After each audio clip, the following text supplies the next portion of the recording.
Vale. Sí, ya. Perfecto. Vale, yo me voy. Chao.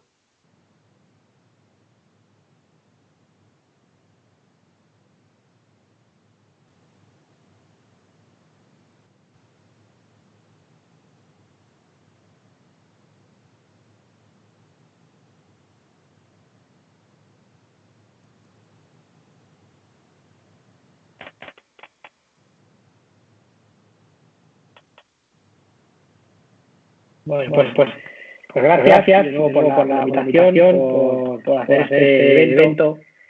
Y bueno, juntarnos y bueno, este workshop de una hora vamos a hacerlo muy concentrado. El título puede deciros algo, puede deciros nada. Lo de los niños y los pentesters nunca mienten.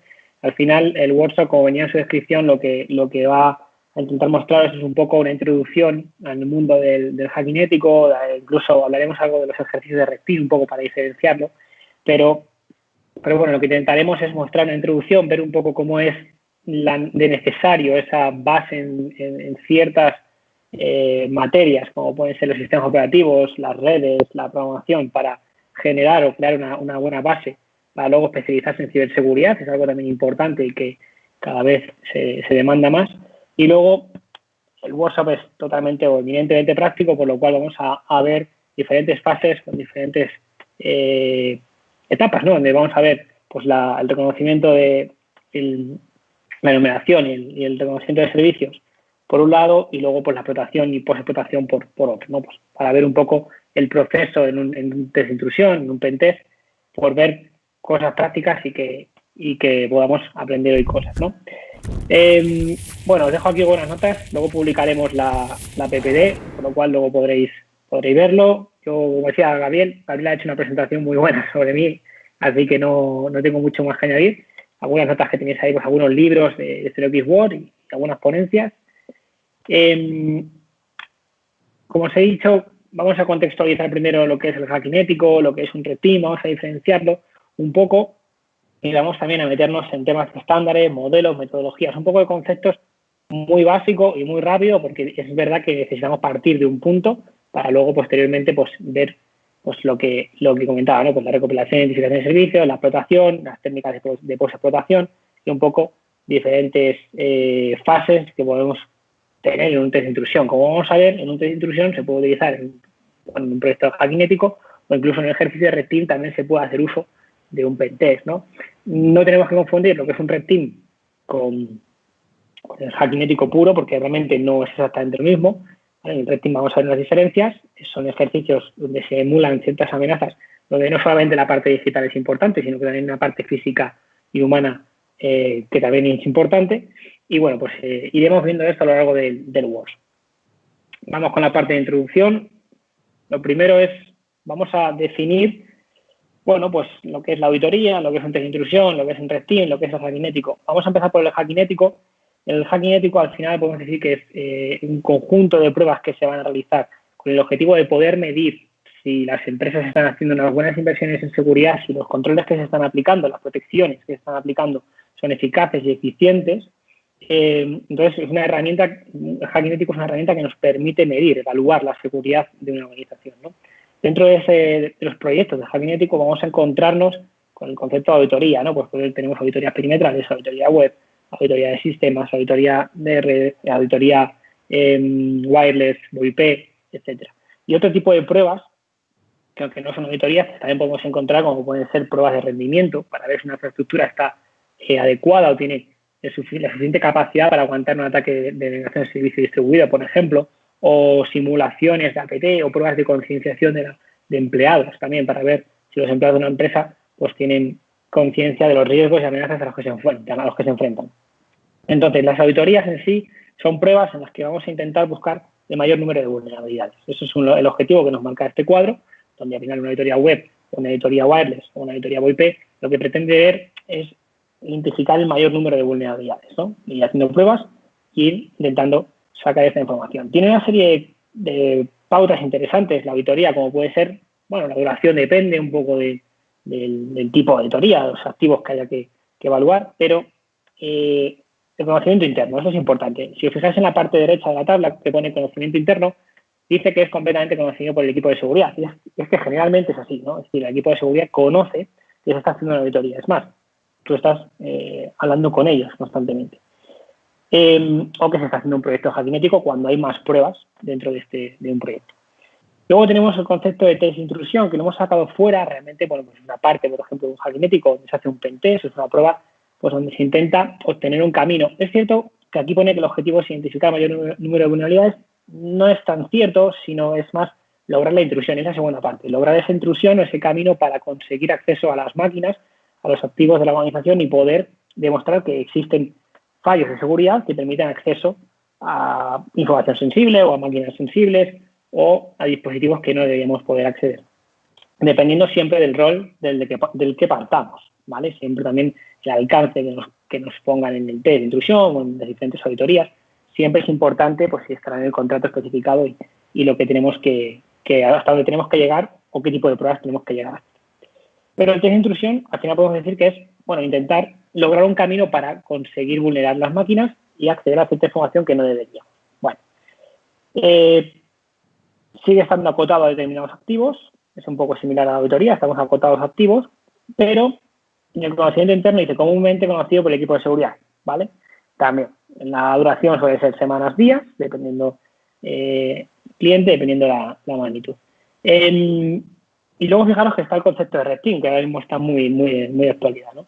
Red Team, Blue Team y todos los teams que van derivados de los colores.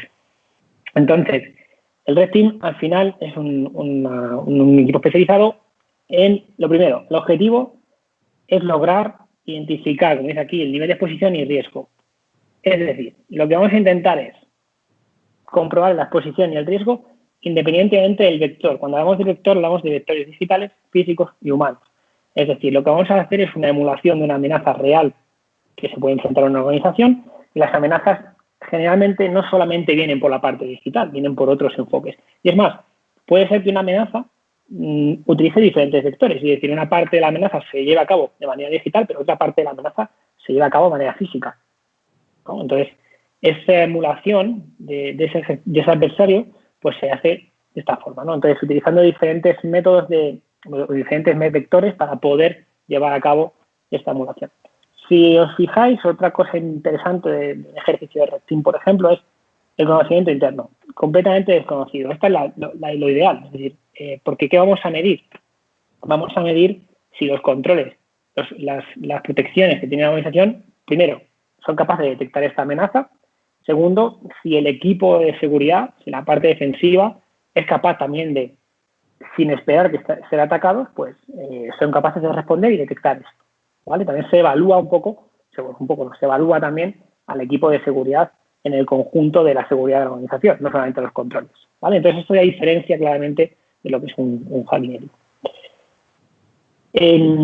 Bien, vamos con cuál es la base en la ciberseguridad. Bueno, esto es un poco opinión, pero yo creo que, por ejemplo, necesitamos, para especializarnos en ciberseguridad, que hay tanta gente y tanta demanda hoy en día para querer entrar en el sector, para querer entrar en el mundo de la ciberseguridad, lo primero es tener mucha motivación, sin eso y muchas ganas de aprender, sin eso no podemos hacerlo, pero lo segundo también es tener una buena base, ¿no? Es decir, ¿una buena base en qué? Pues si nos paramos a pensar en la ciberseguridad, podemos ver que hay diferentes verticales que podemos identificar, como son las redes de ordenadores, por ejemplo, tanto en forense como en el hacking ético, como en los analistas hacen uso de las redes, y el conocimiento de estas, lo que se puede saber de estas y los protocolos, el uso de los protocolos y lo que los protocolos nos pueden proporcionar también desde el punto de vista de ciberseguridad, como vamos a ver luego, por ejemplo, con el fingerprinting, pues es muy importante. Entonces, tener una buena base en redes es importante, tener una buena base de sistemas operativos es importante, lo acabáis de ver en la sesión anterior, ¿no? En el caso de Windows, conocer el sistema es algo importante. Y luego la parte de programación no significa ser un desarrollador, significa poder automatizar ciertas pruebas, poder automatizar ciertas acciones, poder modificar en un momento determinado un código de una aplicación o de un exploit o algo que permita adaptar a vuestras necesidades algo en un momento puntual, y también se necesita un poco este tipo de conocimientos. Entonces, esto es una triada en la cual pues es importante tener una buena base. Si esta base es buena, la especialización va a ser mucho más sencilla. Es decir, luego el conocimiento que tengamos que adquirir en la parte de ciberseguridad, con unos buenos fundamentos, pues va a ser más sencillo este camino. Esta slide yo la quería poner aquí porque luego con las demos, con las prácticas que vamos a hacer, vamos a ver que tanto en redes como sistemas operativos como en algo de programación vamos a necesitar conocimiento de ello, ¿vale? En la parte de ciberseguridad siempre podremos ir y decir, pues le estoy haciendo esto y fíjate que esto lo conozco porque tengo una base en lo otro, porque tengo conocimientos de lo otro, es algo que va alineado. Bien, otra cosa que querían comentar en el workshop, en el mini workshop que tenemos, son los estándares y modelos. Es cierto que en un proyecto gabinético y generalmente pues casi en cualquier actividad que hagamos en la ciberseguridad, pues la homogeneización de procesos es una buena práctica. ¿Por qué? No tanto desde el punto de vista del que realiza la acción, sino más desde el punto de vista del cliente. Por ejemplo, imaginaos que nos hacen una auditoría, nos hacen un proyecto gabinético con diferentes pruebas, con diferentes auditorías, y tenemos que, con el tiempo, evaluar si hemos mejorado nuestra seguridad o no.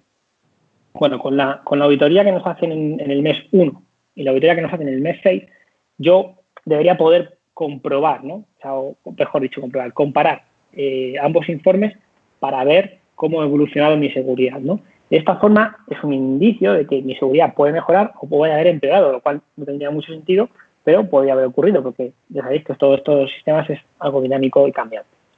Entonces, la homogeneización de procesos es algo interesante, eso nos lo ofrecen con metodologías, estándares. Hay veces que nos pueden decir, pues, oye, el informe tiene que ser basándote en esta metodología. Bueno, pues además muchas veces preguntáis, ¿no? La gente que está comenzando, oye, ¿dónde puedo ver informes o dónde puedo tener plantillas? Bueno, existen metodologías que ya esa información la proporcionan. Vamos a ver alguna. Y bueno, pues es un tema interesante. Luego, OWASP, todos conoceréis OWASP, al quien no lo conozca, pues se recomienda que le echéis un ojo.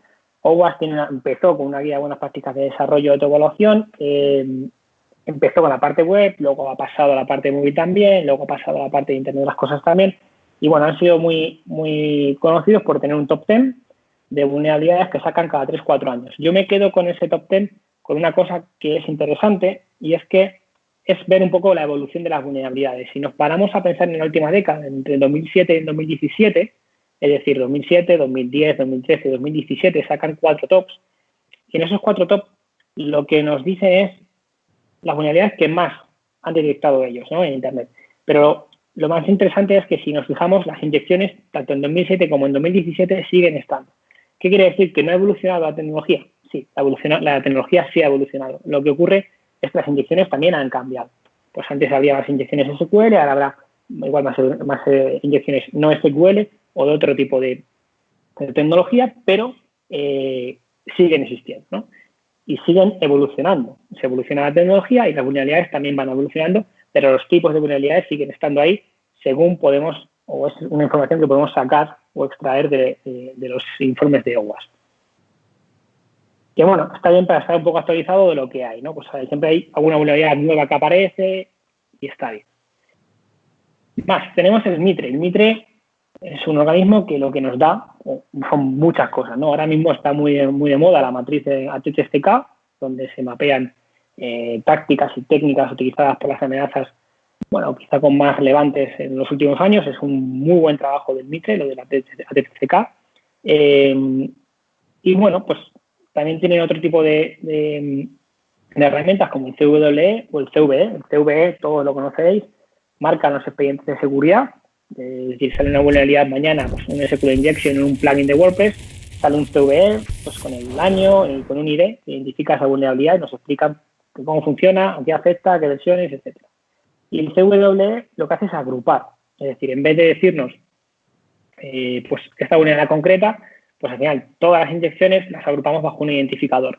Lo que nos ayuda al CWE y el CVE es a estandarizar de nuevo. Es decir, nosotros podemos hacer un trabajo de pentest o de auditoría, encontramos vulnerabilidades, si la vulnerabilidad está catalogada e identificada de una forma estándar, pues oye, el informe va así y eso homogeneiza, nos ayuda a homogeneizar el proceso.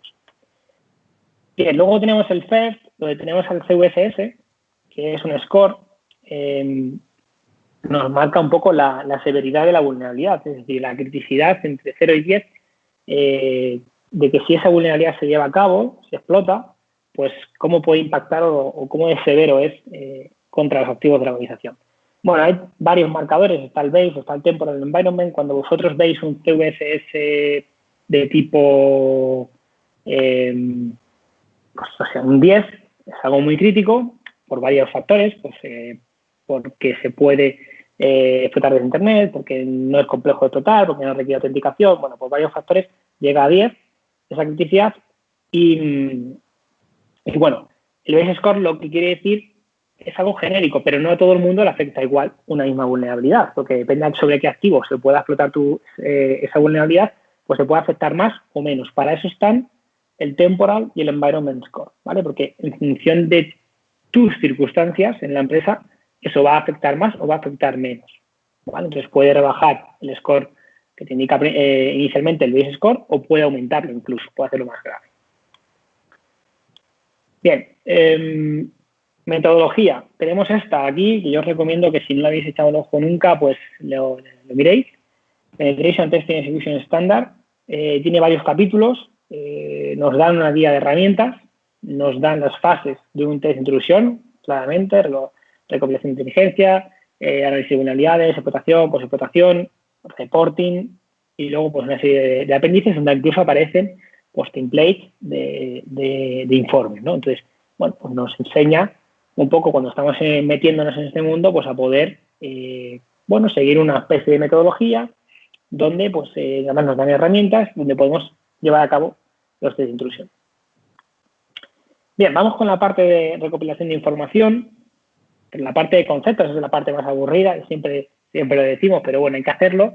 Y ahora vamos con la parte de primeras fases, por ejemplo, de un test de intrusión, donde estamos en una red y queremos hacer un poco de recopilación de información. Y lo primero, bueno, pues vamos a utilizar técnicas de fingerprinting para poder, primero, recopilar información sobre máquinas en una red, por ejemplo, ¿vale? Este tipo de técnicas nos va a permitir sacar una foto de la red y sobre qué máquinas tengo conectividad, puertos abiertos en las máquinas, ¿no? Bueno, pues puertos abiertos, qué sistemas operativos están utilizando esas máquinas, si existe algún tipo de protección en esas máquinas o en la red que detecte, pues, por ejemplo, un firewall, ¿no? Por ejemplo, podemos que nos esté bloqueando, nos esté rechazando cierto tráfico.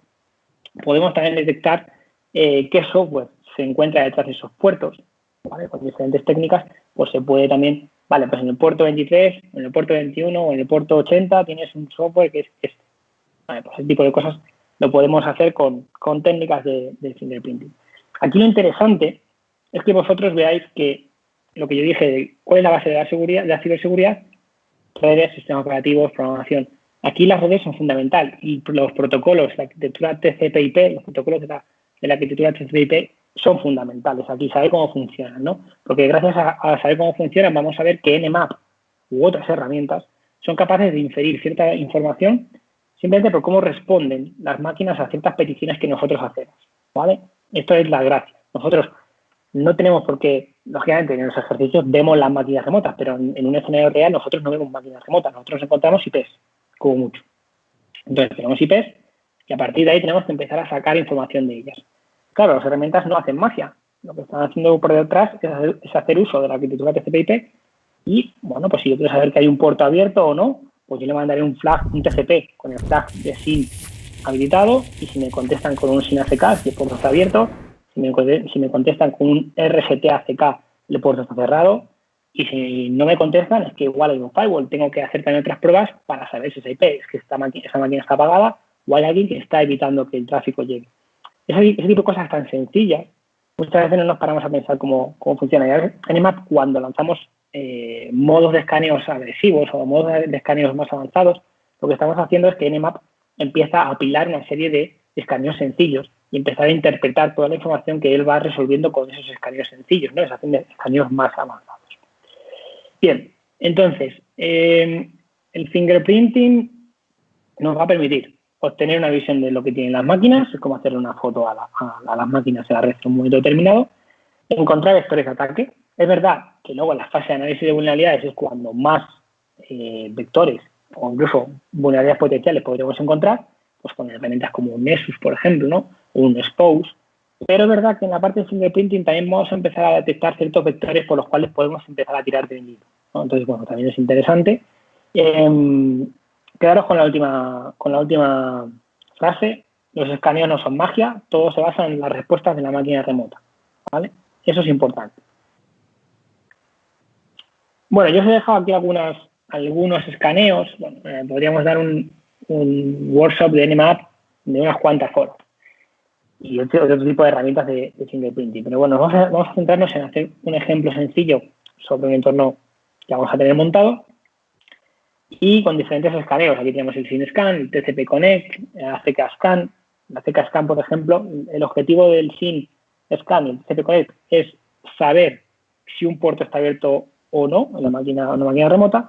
El ACK Scan, por ejemplo, tiene como objetivo saber si un puerto está filtrado o no, es decir, si hay un firewall delante o no. ¿Vale? Es muy curioso cómo lo hace. Simplemente se manda un flag TCP un paquete TCP con el flag ACK activo y si la máquina no tiene firewall me va a contestar diciendo si no tenemos una conexión previa en TCP, ¿por qué me estás enviando una ACK? No tiene sentido. Te contesto con un RST. Si hay un firewall delante, directamente no me va a contestar, me va a hacer un drop. Entonces el puerto está filtrado. Puede ser que me hagan un reject, que el firewall me diga, te rechazo el paquete. Bueno, me llegará un paquete ICMP. Son diferentes estados. Es decir, podemos ver el fingerprinting como un proceso en el que es una máquina de estados, al final. Tenemos una especie de autómata, ¿no? Tenemos una máquina de estados y en función de las peticiones y las respuestas que vamos obteniendo, vamos encontrando diferentes estados y podemos inferir cosas de la máquina. ¿Nos puede engañar la máquina remota? Sí. ¿Tiene sentido? No mucho, ¿no? Porque la seguridad por oscuridad ya sabéis que no es algo, no es una buena idea. Nunca es una buena idea que hagamos que un Linux se comporte como un Windows. En las respuestas de la API TCP/IP podemos hacerlo, pero no es una buena idea, no es una seguridad por oscuridad, no tiene mucho sentido. Luego, bueno, el escaneo ARP con el parámetro "-sp", el ping sweep, vamos a ver diferentes cosas. Y luego con Nmap hay una plantilla interesante que es la opción "-t", donde vosotros podéis indicar cada cuánto tiempo queréis que envíe los paquetes Nmap. Entonces, por defecto es "-t3". Si no ponéis nada, es como si pusierais "-t3". Y luego, bueno, existe el modo paranoico, donde ponemos que Nmap puede enviar una petición cada 5 minutos, cada 300 segundos, ¿no? Entonces es una barbaridad. Entonces tardaríamos en escanear 4 puertos, tardaríamos 20 minutos en escanear 4 puertos. Pero es verdad que en un proceso real, cuando hacemos un escaneo, cuando hacemos este tipo de pruebas, tenemos que intentar generar el menor ruido posible, por lo cual un escaneo no es algo rápido. Que nosotros hagamos ahora un escaneo y lo hagamos a toda velocidad y saquemos un montón de evidencias, es un proceso que es lento, porque generalmente hay que generar el menor ruido posible. Bueno, vamos a compartir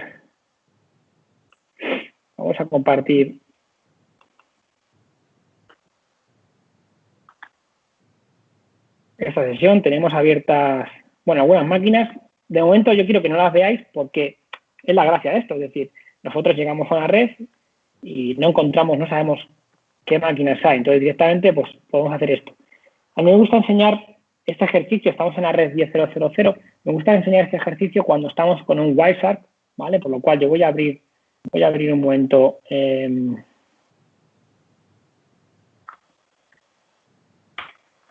a ver si no me colapsa mucho la máquina. Vale, mientras abre Wireshark, yo voy a lanzar esto. Como estamos en una red local, ¿vale? El SP es un parámetro un poco especial de Nmap.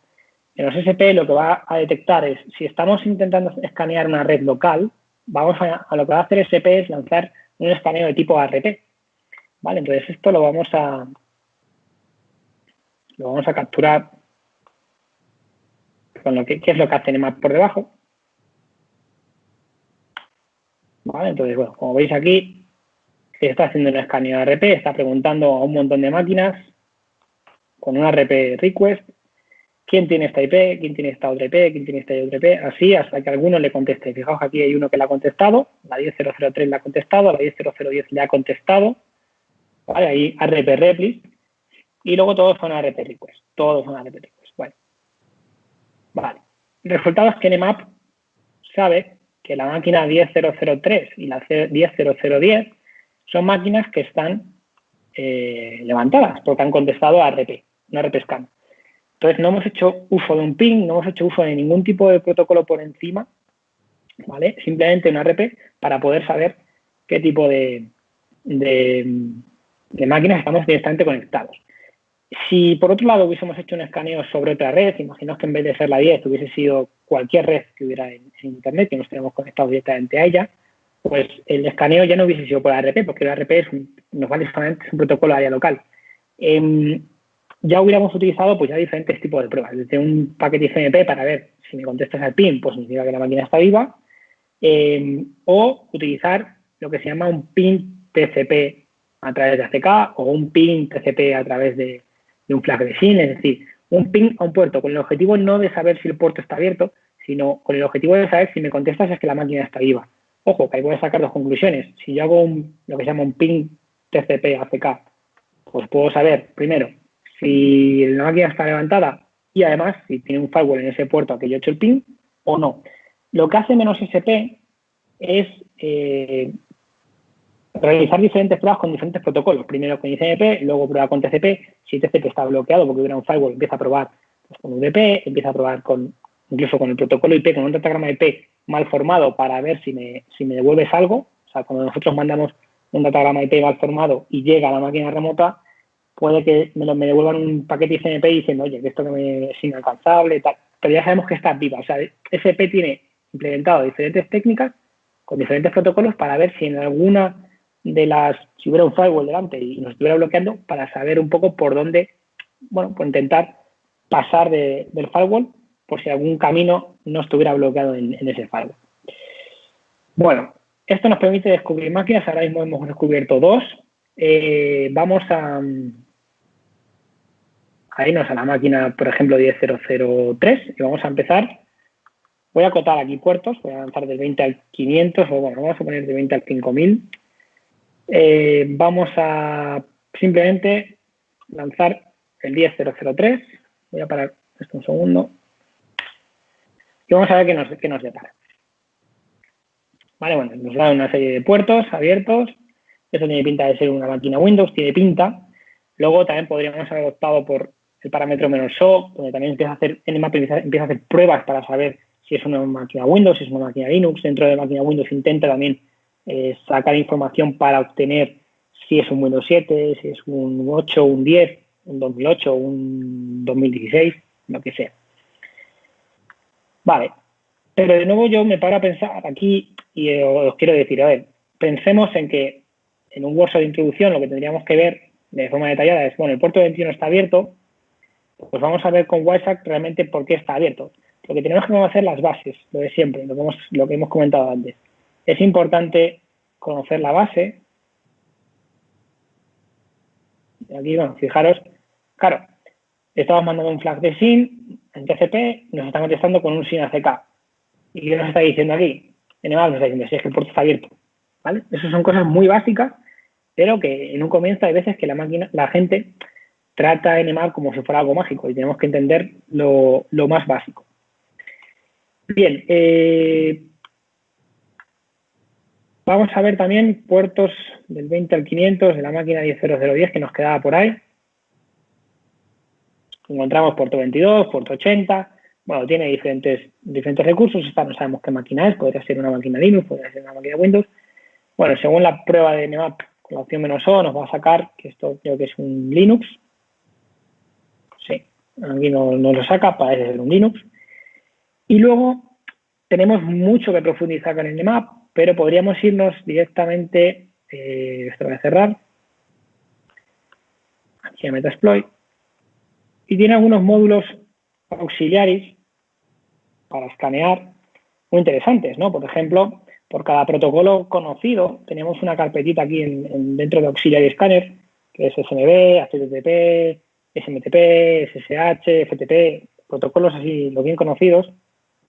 Y tenemos módulos para cada protocolo. Tenemos un módulo que es protocolo-versión, ¿vale? Entonces, son módulos que se encargan para ese protocolo de intentar sacar versiones o detalles, información. Ya que hemos detectado que esos puertos están abiertos, podemos sacar un poquito más de info, ¿no? Por ejemplo, aquí estamos tirando 445, está abierto en el 10.003 y podemos sacar pues información de la máquina. Por ejemplo, aquí tenemos un Windows 7, tenemos el nombre de la máquina, si estuviera en dominio, pues no está en dominio, en este caso no está. y tenemos esa información. Pero hay más, por ejemplo, en el caso de la 10.0010 teníamos lo mismo, pues un servidor web que nosotros podemos querer sacar información, un poco más de detalle. Hay veces que las técnicas que utilizan pues son técnicas, fijaos aquí, un Apache 2.2.21, son técnicas muy sencillas, por ejemplo, banner grabbing, se conectan a un socket, le devuelven un banner y lo que nos diga el banner me lo creo. Hay otras que hacen evaluación de las cabeceras, intentan sacar también la parte del server en la cabecera. Hay otras veces que nos conectamos al recurso compartido para ver cierta información que se puede obtener de él. Bueno, pues cada una de una forma, pero vamos sacando este tipo de información. Es verdad que con el Nmap podríamos haberlo hecho con el parámetro -sv, ¿vale? Sobre una máquina concreta, por ejemplo, el puerto 22. Y en esta máquina, pues nos va a sacar, ¿veis? Nos hace esa inferencia por detrás de, vale, pues eso es un OpenSSH 7.2, protocolo de SSH, la versión 2. Vale. Bueno, esto es fingerprinting. Como veis, vamos recopilando información de las máquinas y vamos haciendo una foto y una foto del estado actual de ellas, ¿no? Con esta información podríamos empezar a rascar y decir, bueno, pues en la máquina 10.003, hemos visto que había un SMB, ¿no? Entonces, bueno, es un Windows 7, existe una serie de vulnerabilidades en Windows 7 que pueden estar asociadas al SMB. Aquí en donde entraría la parte de análisis de vulnerabilidades, ¿no? Es decir, bueno, pues ya tengo esta información y empiezo a hacer pruebas para ver si existe realmente alguna vulnerabilidad potencial. Pero es cierto que también existen herramientas, tanto en Metasploit como en otras herramientas, donde podemos hacer uso para sacar esa información. Por ejemplo, tenemos la posibilidad de tirar aquí un escáner para la vulnerabilidad MS16 de 010. ¿Esta cuál es? Pues esta es, podríamos tirarlo contra toda la red, ¿no? Todos los SMBs que hubiera en la red, pero ¿esta vulnerabilidad cuál es? Pues esta vulnerabilidad es la de Eternal Loop, ¿vale? Esta es Eternal Loop y dice, bueno, pues parece vulnerable. O sea que no pinta mal, ¿no? Hemos detectado ya aquí una vulnerabilidad. Ya os digo que nos estamos saltando toda la fase de análisis de vulnerabilidades que vendría después, realmente. Estamos yendo ya casi a la fase de explotación. Pero quiero que veáis un poco que en esa primera fase de fingerprinting podemos recopilar mucha información y ya empezamos a ver vectores por donde podemos orientar los ataques. Entonces, en el caso de... Tenemos aquí un vector para ir ahora, que es el de Windows, y tenemos un segundo vector, o queremos sacar un segundo vector sobre la máquina Linux. Lo que vamos a hacer, como tenemos un servidor web, hemos visto que la máquina Linux tiene un servidor web en el 80, vamos a hacer uso de una herramienta que se llama Dirbuster.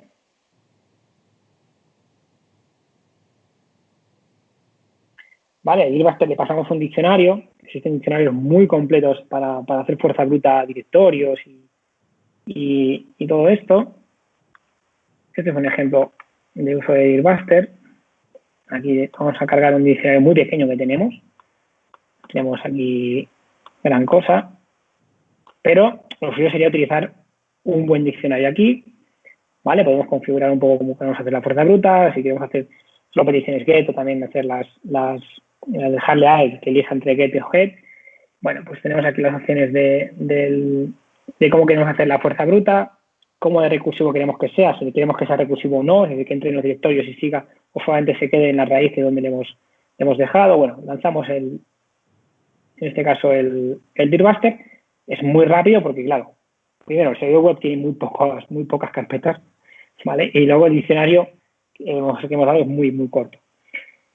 Los resultados hemos obtenido son estos, hemos obtenido un 403 aquí, raro, hemos obtenido un 200 y un 200.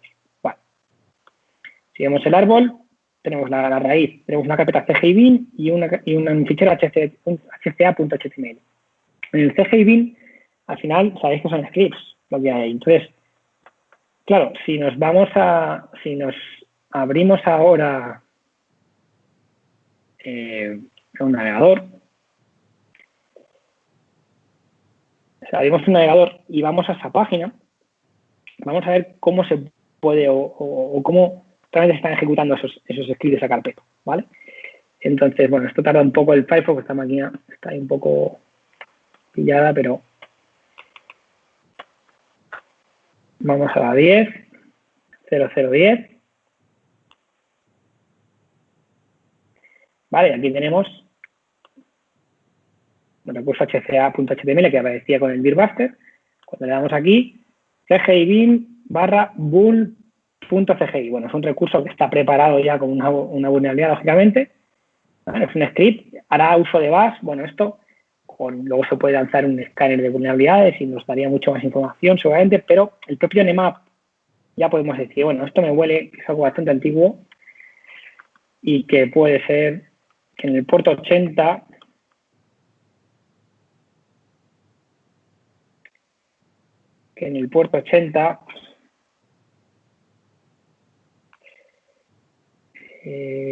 un segundo, sí, lo tengo aquí, script, que en el puerto 80 vamos a lanzar este script contra el puerto 80, que es un script de NSE de Nmap, ¿vale? Esto lo pongo ahora, y los argumentos que le estamos pasando es pues la URI, ¿vale? El recurso.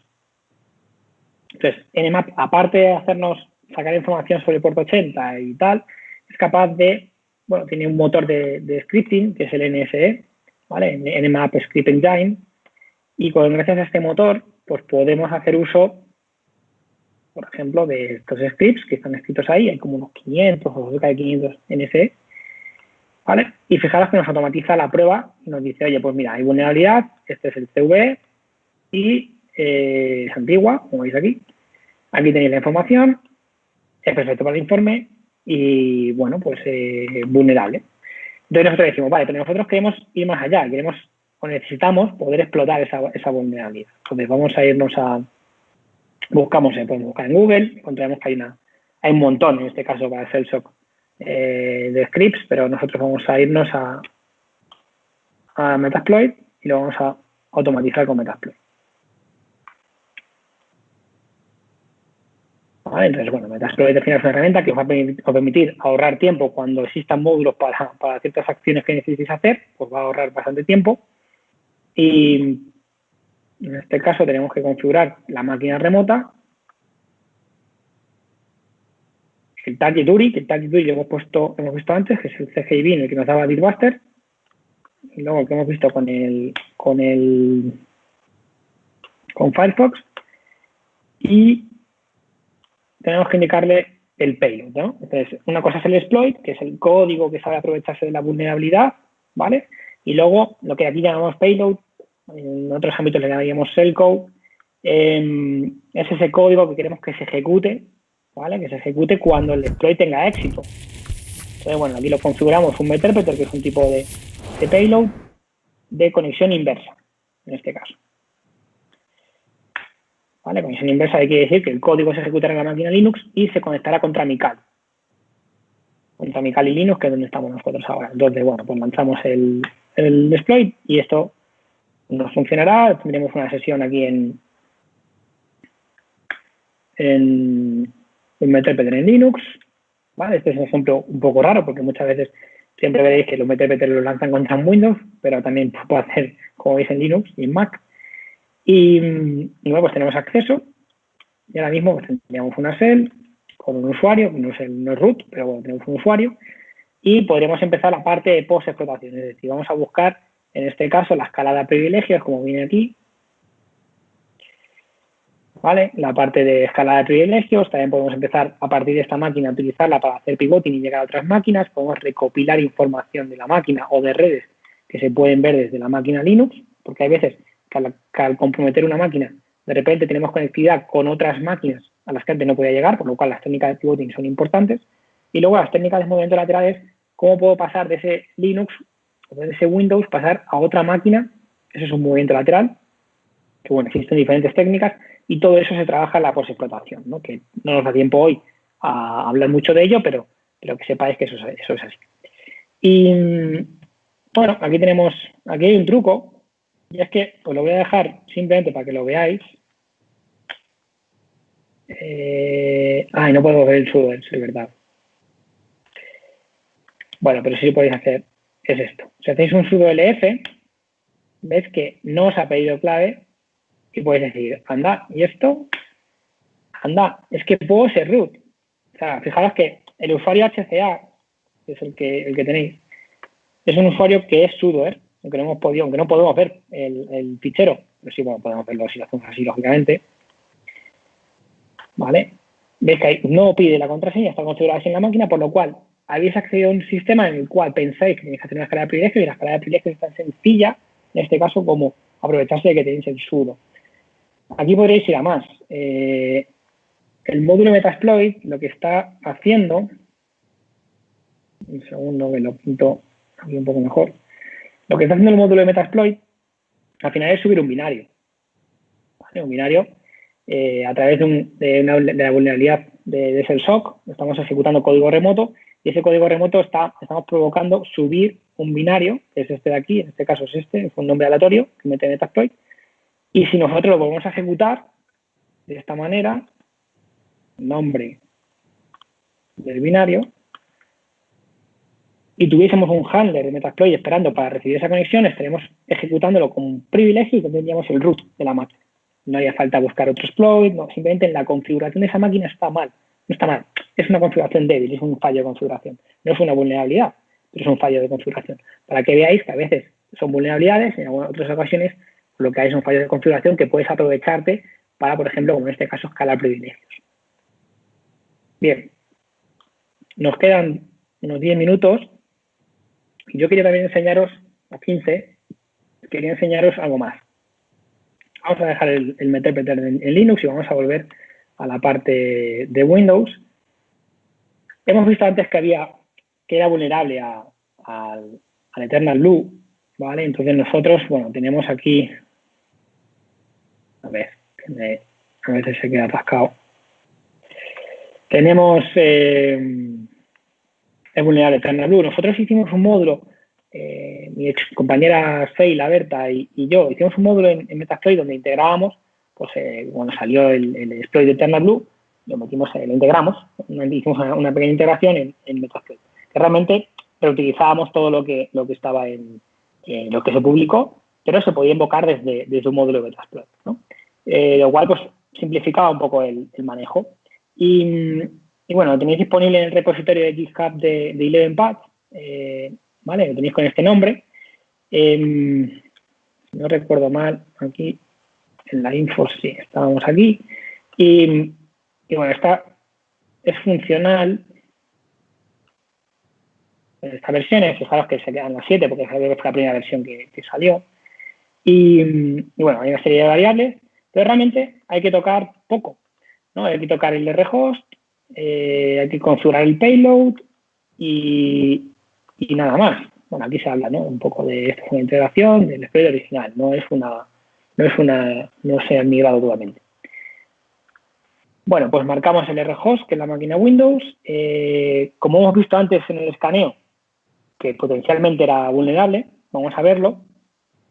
El proceso a inyectar lo podemos cambiar. Yo recomiendo, por ejemplo, o un LSAS, o ahí en System, porque vamos a ese System y pasamos desapercibido además, porque nos estamos inyectando en un proceso que pasa desapercibido, y luego, pues, por ejemplo, un Meterpreter.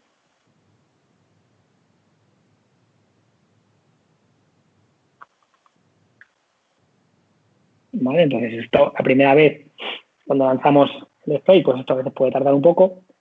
Pero bueno, si todo va bien, fijaros cómo se genera ahí la DLL, se utiliza Winnie por detrás, como estáis viendo. Y bueno, esto era una forma de poder utilizar lo que en su momento salió, pues desde Metasploit de manera muy sencilla. Luego ya Metasploit, la gente de Rapid7 sacó el módulo oficial, integrado pues como debe ser, ¿no? Pero bueno, esto era algo bastante funcional, nos sigue funcionando y ahí lo tenemos. ¿Vale? Entonces ahí tenemos la sesión 2.